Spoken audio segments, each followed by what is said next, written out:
Hello friends, hope you all are doing well.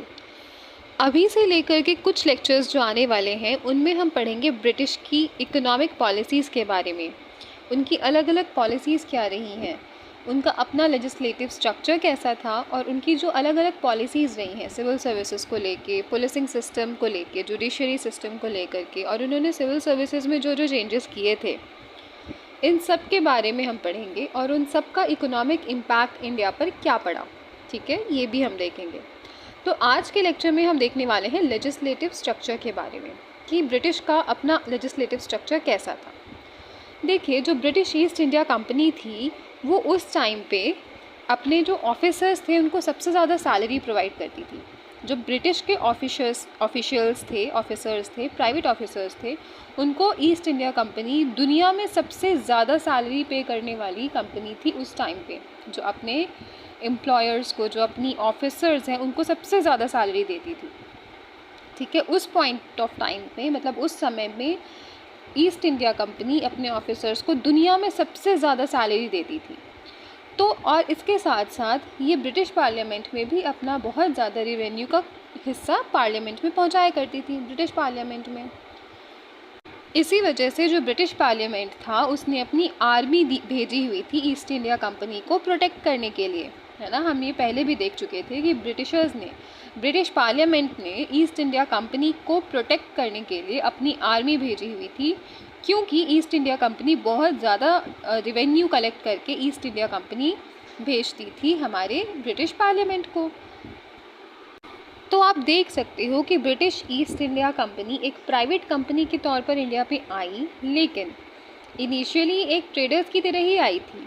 जैसे बाकी के आए थे, जैसे फ्रेंच, डच, पोर्टुगीज़ जैसे आए थे, वैसे ही ये भी एक नॉर्मल ट्रेडर के तौर पर ही आई थी, व्यापारी के तौर पर आई थी। लेकिन समय के साथ इन्होंने इंडिया में अपनी प्रेजेंस बना ली और फिर इन्होंने अपॉइंट किया गवर्नर जनरल। ये गवर्नर जनरल का काम होता था कि इंडिया में जितने भी पॉलिटिकल अफेयर्स हैं उनको देखना। ठीक है, गवर्नर जनरल ने अपने अंडर कुछ ऑफिशियल्स अपॉइंट किए हुए थे जो कि गवर्नर जनरल की मदद करते थे, सहायता करते थे एडमिनिस्ट्रेशन में। ठीक है, ये इनका लेजिस्लेटिव स्ट्रक्चर था। लेकिन 1760 के बाद से ही ब्रिटिश पार्लियामेंट और ब्रिटिश क्राउन प्रिंस जो थे वो ये डिमांड करने लगे कि अब ब्रिटिश क्या कर रहा है, अपना आर्मी दे रहा है, आर्मी सपोर्ट दे रहा है ना ईस्ट इंडिया कंपनी को।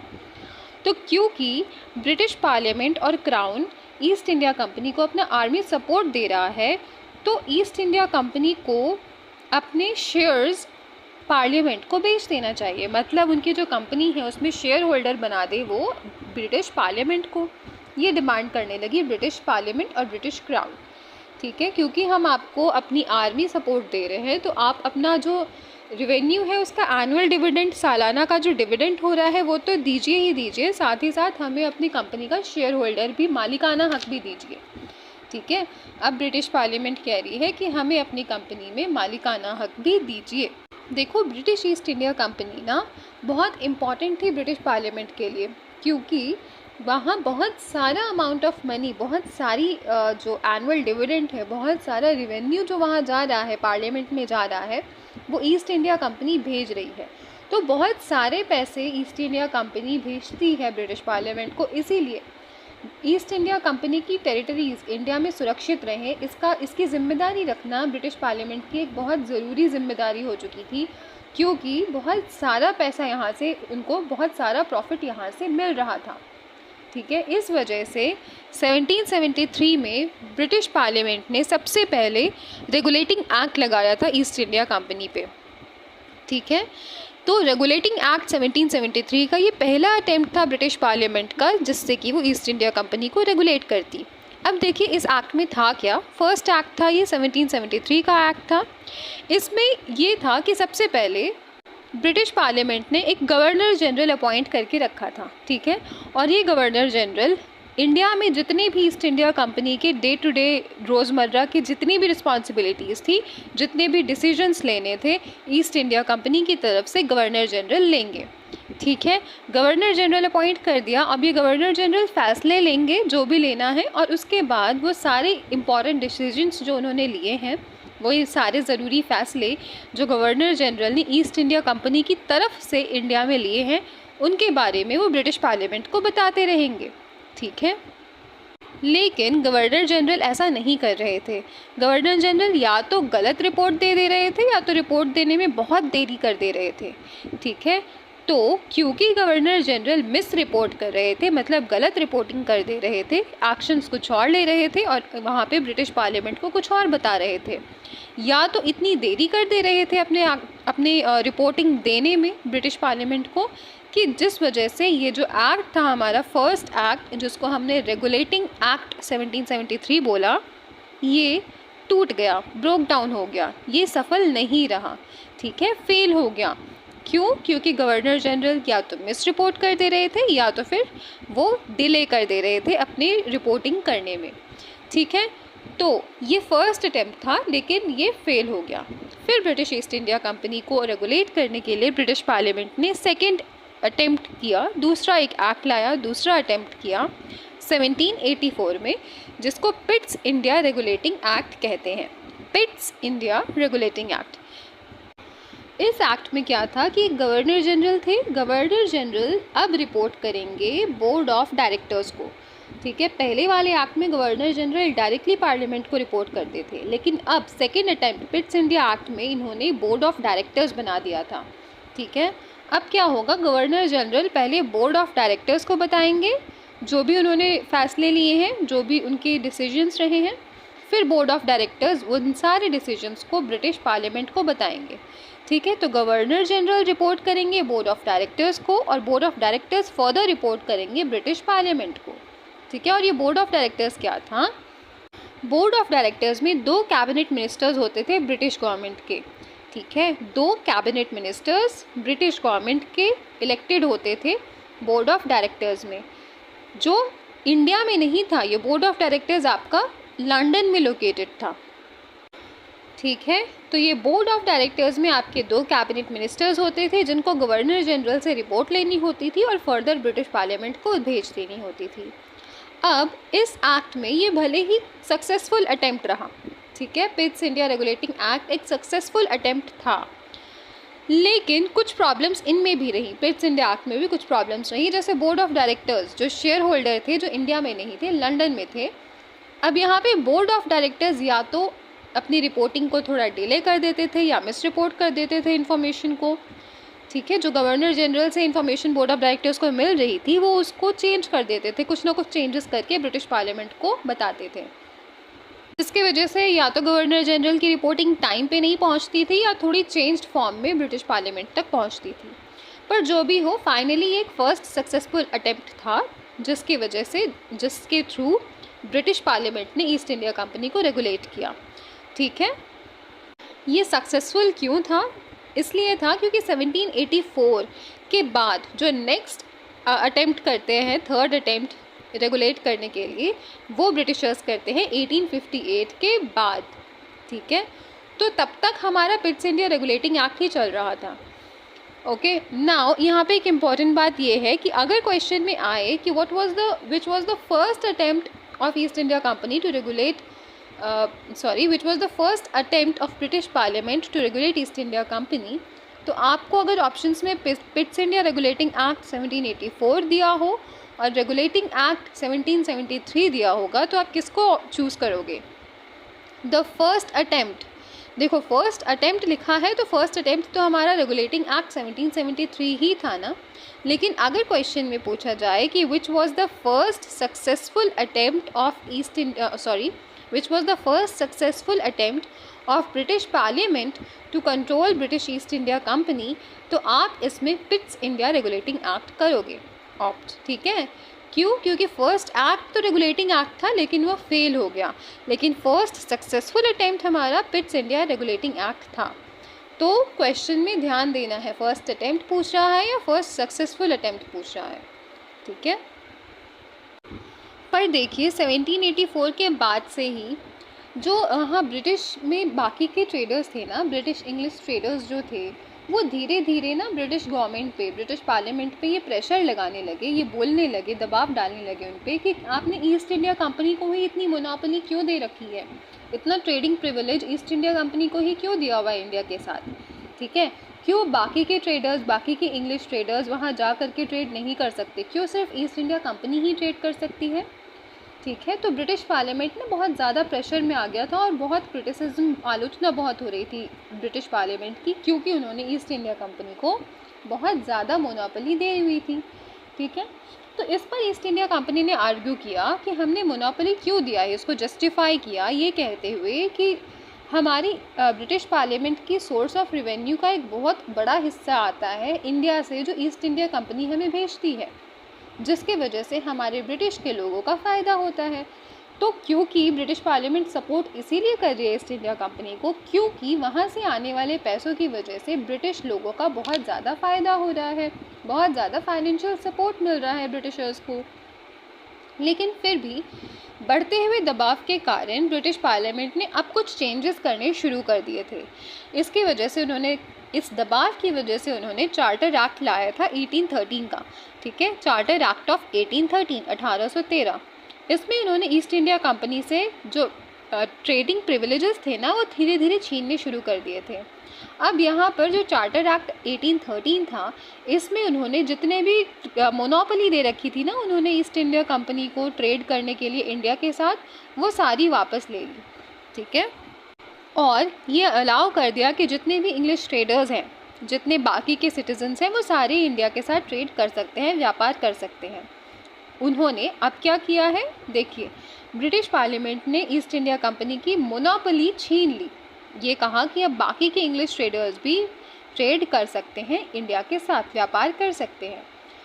लेकिन दो चीज़ों पे उनकी मोनोपोली छोड़ दी, वो थी चाय में, टी में, और चाइना के साथ ट्रेड करने में। ठीक है, ये जो दो मैटर्स थे, एक तो हमारी इंडिया के साथ वो चाय में अभी भी मोनोपोली रखती थी, और उसके साथ साथ जो चाइना के साथ बहुत सारी चीज़ों में उनकी ट्रेडिंग थी, चाइना के साथ भी। तो चाइना के साथ अभी भी मोनोपोली ब्रिटिशर्स ने इंग्लिश ईस्ट इंडिया कंपनी को ही दी थी। इन दोनों चीज़ों को छोड़ करके बाकी की जितनी भी चीज़ें थी उन सब के साथ अब इंडिया जो है बाकी के इंग्लिश ट्रेडर्स के साथ भी ट्रेड कर सकता था, ना कि सिर्फ ईस्ट इंडिया कंपनी के साथ। ठीक है। तो चार्टर एक्ट जो 1813 का था, इसके थ्रू ब्रिटिश ईस्ट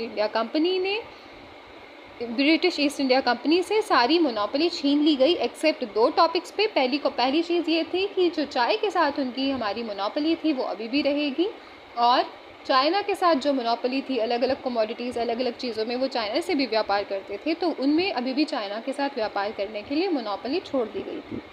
इसके अलावा बाकी सारी चीज़ों के साथ बाकी के इंग्लिश ट्रेडर्स भी ट्रेड कर सकते थे। ठीक है। So this was the charter act of 1813। अब नेक्स्ट आया चार्टर एक्ट 1833 का। अब क्योंकि क्रिटिसिज्म लगातार अभी भी बढ़ रहा था कि आपने अभी भी चाय के साथ उन्हें मोनोपोली दे दी है और चाइना के साथ ट्रेड करने के लिए मोनोपोली दे दी है, तो नेक्स्ट ब्रिटिश पार्लियामेंट ने चार्टर एक्ट ऑफ 1833 इंट्रोड्यूस किया। और इस एक्ट के अंडर जो ये दो चीज़ों में उन्होंने छूट दे रखी थी ना, चाय में मोनोपोली इंडिया के साथ और चाइना के साथ मोनोपोली, ये दोनों ही प्रिविलेजेस छीन लिए गए ईस्ट इंडिया कंपनी से। ठीक है। अब ब्रिटिश ईस्ट इंडिया कंपनी के पास कोई मोनोपोली नहीं रह गई। इसके साथ साथ जो गवर्नर जनरल थे बंगाल के, वो बन गए governor general all over India के। तो अगर क्वेश्चन आता है कि किस चार्टर एक्ट के तहत बंगाल के गवर्नर जनरल इंडिया के गवर्नर जनरल बने, तो आपका आंसर होना चाहिए चार्टर एक्ट ऑफ 1833। इसके बाद नेक्स्ट आता है चार्टर एक्ट ऑफ 1853। अब देखो, अब तक जितनी भी लोग ऑफिसर्स अपॉइंट कर रही थी ना ब्रिटिश ईस्ट इंडिया कंपनी, वो खुद से अपॉइंट कर रही थी। जैसे अगर मैं कोई ऑफिसर हूँ ईस्ट इंडिया कंपनी की, तो ऑब्वियसली मैं अपने किसी रिलेटिव को ही अपने अंडर रखूँगी, फिर वो अपने किसी रिलेटिव को रखेंगे। इस तरीके से हमें पूरी छूट थी कि हम किसी को भी अपॉइंट कर सकते थे as an officer in East India Company. ठीक है। और ये मोनोपोली थी, हमारी खुद का अधिकार है, हम किसी भी अपॉइंट कर लें। पर 1853 के चार्टर एक्ट के तहत ये जो उनकी अपनी स्वेच्छा से वो जो अपॉइंट करे थे ना ऑफिसर्स, मोनोपोली थी ऑफिसर्स को अपॉइंट करने की, वो ख़त्म कर दी गई। अब ईस्ट इंडिया कंपनी के ऑफिसर्स किसी को भी रिक्रूट नहीं कर सकते थे, किसी को भी जॉब नहीं दे सकते थे। ठीक है। ऐसा क्यों किया गया? क्योंकि अभी हमने सुना ना, अभी आपने देखा कि ईस्ट इंडिया कंपनी के जो ऑफिसर्स थे वो उस टाइम पे दुनिया में सबसे ज़्यादा पेड किए जाने वाले ऑफिसर्स थे, सबसे ज़्यादा सैलरी थी उनकी। तो इतनी ज़्यादा सैलरी किसी को भी तो नहीं दे सकते ना। इसके साथ साथ ईस्ट इंडिया कंपनी एक बहुत बड़ा सोर्स था इनकम का ब्रिटिश पार्लियामेंट के लिए। तो ब्रिटिश पार्लियामेंट रिस्क नहीं ले सकती थी कि आप किसी को भी ऑफिसर बना दो और वो कुछ भी पॉलिसीज़ इम्प्लीमेंट करे, तो उसका खतरा जो है, उसका भुगतान जो है ब्रिटिश पार्लियामेंट को भी करना पड़ता। इस वजह से जो ब्रिटिश ऑफिसर्स को ये छूट थी, जो मोनोपोली थी कि वो किसी को भी अपने ऑफिसर के पद पे रख सकते हैं, किसी को भी रिक्रूट कर सकते हैं, वो ख़त्म कर दी गई। और अब 1853 के चार्टर एक्ट के तहत ये जो ऑफिसेस थे, जो ब्रिटिश के जितने पोजीशन थे ना ईस्ट इंडिया कंपनी के, वो अब पूरी की पूरी ब्रिटिश सिटीजन्स जो थी उनको उनकी तरफ दे दी गई थी। मतलब अब कोई भी एक एग्ज़ाम क्लियर करेगा और उस सिविल सर्विस एग्ज़ाम को क्लियर करेगा, और उस सिविल सर्विस एग्ज़ाम को क्लियर करने के बाद ही ब्रिटिश ईस्ट इंडिया कंपनी का ऑफिसर बनेगा। ठीक है, तो अब डायरेक्ट अपॉइंटमेंट नहीं होता था। अब क्या सिस्टम हो गया है कि अब सिविल सर्विसेज जो है वो बना दिए गए हैं 1853 के तहत, चार्टर एक्ट के तहत। सिविल सर्विसेज को हमने इंट्रोड्यूस कर लिया, ब्रिटिश पार्लियामेंट ने इंट्रोड्यूस किया है। और अब अगर किसी को भी ब्रिटिश ईस्ट इंडिया कंपनी में ऑफिसर पद चाहिए, पोजीशन चाहिए, तो you have to give the civil services examination, and by clearing that examination you can be recruited to the position of officers in East India Company. क्यों किया गया ऐसा? क्योंकि ईस्ट इंडिया कंपनी जो है बहुत ज़्यादा लुक्रेटिव सोर्स था ना इनकम का ब्रिटिश पार्लियामेंट के लिए, तो वो रिस्क नहीं ले सकते थे कि कोई भी आकर के इस कंपनी को चलाए। इसके साथ साथ इस कंपनी के जो ऑफिसर्स थे वो हाईली पेड थे। दुनिया में सबसे ज़्यादा पेमेंट जिनको मिल रही थी वो इन्हीं को मिल रही थी। तो किसी को भी रिक्रूट करने की जगह अब एक सिविल सर्विसेज लगा दिया गया, और ये सिविल सर्विसेज सिर्फ ब्रिटिशर्स दे सकते थे। ठीक है, इंडिया में इंडियन नहीं दे सकते थे। ये जो ईस्ट इंडिया कंपनी में ऑफिसर्स के लिए जो सिविल सर्विसेज अपॉइंट किए गए थे, सिविल सर्विसेज, वो सिर्फ वो एग्जामिनेशन ब्रिटिशर्स दे सकते थे। Mind this, okay. अभी इंडियन नहीं दे सकते थे, ओके। अब आएगा आपका गवर्नमेंट ऑफ इंडिया एक्ट 1858। ठीक है, जो पिट्स इंडिया एक्ट के बाद आता है। सबसे मेजर चेंज जो अब आएगा वो 1858 में आएगा, 1857 के रिवोल्ट के बाद, जिसको कहते हैं गवर्नमेंट ऑफ इंडिया एक्ट 1858। वो हम अभी नहीं पढ़ेंगे, वो अभी पहले हम सारे इकोनॉमिक इम्पैक्ट पढ़ लेंगे ब्रिटिश रूल के, कि उनकी ट्रेड पॉलिसीज़ क्या थी, रेलवेज़ कैसे उन्होंने चलाए, इसके अलावा लैंड रिवेन्यू सेटलमेंट सिस्टम क्या था, इंडस्ट्रियलाइजेशन उन्होंने किस तरीके से इंडिया में की, उनके खर्च करने का तरीका क्या था, इंडिया से जो पैसे ले रहे थे उसको किस तरीके से खर्च कर रहे थे, एजुकेशन सिस्टम में क्या क्या चेंजेस किए, जुडिशरी सिस्टम में क्या क्या चेंजेस किए, ये सारी चीज़ें करते हुए फिर जब हम 1857 का रिवोल्ट करेंगे, उसके बाद उसके आउटकम्स में आता है 1858 का गवर्नमेंट ऑफ इंडिया एक्ट। ठीक है, तब हम कवर करेंगे इसको। तो अभी के लिए इस लेक्चर के लिए इतना ही। नेक्स्ट लेक्चर में हम देखेंगे economic impact of British rule. ठीक है, आई होप आप लोगों को सब समझ में आया होगा। अगर नहीं आया तो you can ask your doubts or your any query, any questions in comment section. I will reply very soon. Thank